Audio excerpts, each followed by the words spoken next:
देश के पहले प्रधानमंत्री जवाहरलाल नेहरू ने कश्मीर को लेकर दो बड़े ब्लंडर किए हैं। हाल फिलहाल में देश के गृह मंत्री अमित शाह का ये बयान आया है। आपको हम बता दें कि इस समय संसद में शीतकालीन सत्र चल रहा है और जहां पर देश के गृह मंत्री ने रिजर्वेशन अमेंडमेंट बिल और रीऑर्गेनाइजेशन अमेंडमेंट बिल पर चर्चा करते हुए ये कहा कि इस समय जो पीओजेके है, अगर जवाहरलाल नेहरू ने दो बड़े ब्लंडर नहीं किए होते तो पीओजेके आज भारत का हिस्सा होता।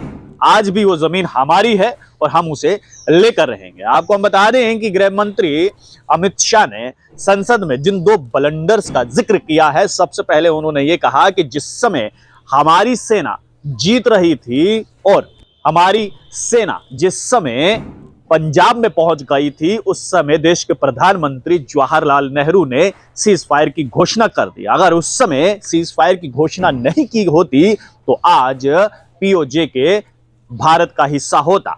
साथ ही साथ देश के गृह मंत्री अमित शाह ने कहा कि दूसरा बड़ा ब्लंडर जो देश के प्रधानमंत्री पहले जवाहरलाल नेहरू थे, उन्होंने जम्मू कश्मीर के मुद्दे को यूएन में लेकर किया है और जिससे अगर ऐसा देश के प्रधानमंत्री जवाहरलाल नेहरू नहीं करते तो भी ये पीओजेके आज भारत का हिस्सा होता।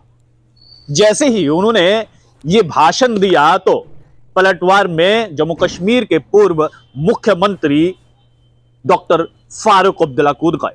डॉक्टर फारूक अब्दुल्ला ने कहा कि शायद अमित शाह इस बात से अनभिज्ञ हैं और ये नहीं जानते हैं कि जिस समय फौज को डाइवर्ट किया गया था, अगर ऐसा नहीं किया जाता तो आज पुंछ और राजौरी भी पाकिस्तान का हिस्सा होते। शायद ये गृह मंत्री अमित शाह को नहीं पता है। साथ ही साथ डॉक्टर फारूक अब्दुल्ला ने यह भी कहा कि अगर आज पुंछ और राजौरी भारत का हिस्सा हैं तो उसमें एक बहुत अहम रोल जो है वो सेना का है। अगर सेना अच्छे से टैकल नहीं करती, हैंडल नहीं करती तो आज पुंछ और राजौरी भी पाकिस्तान का हिस्सा होता, भारत का हिस्सा नहीं होता।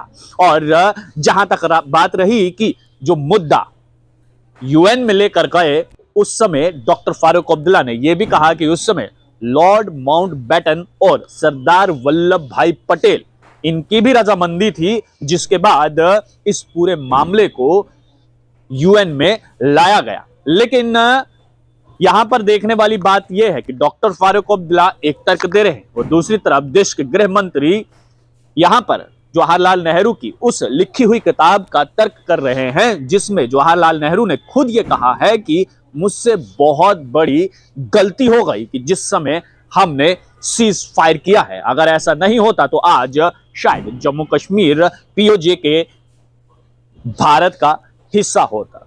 बहरहाल गृह मंत्री ने अपना तर्क सामने रखा और पलटवार में डॉक्टर फारूक अब्दुल्ला ने अपना तर्क सामने रखा है। आप लोगों की इस बारे में क्या राय है, अपनी राय नीचे कमेंट बॉक्स में जरूर रखिएगा।